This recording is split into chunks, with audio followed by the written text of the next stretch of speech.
សម្លឹងភ័ក្រត្រាទៅលើបុប្ផាមណ្ឌលគិរីបងជាទេសចរកំសាន្តរំនីមណ្ឌលគិរីដែនដីអេសា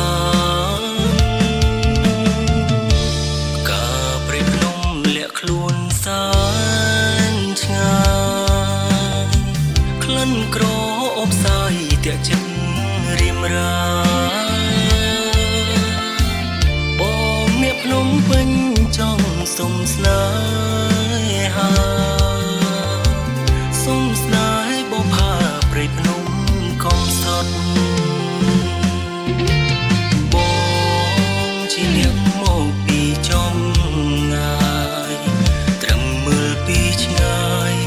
ប៉ុន្តែមិនហ៊ានសួរឈ្មោះសូមអូនប្រណីដល់កាំងវ័យបេះដូងរបួងបងសូមរួមស្នេហា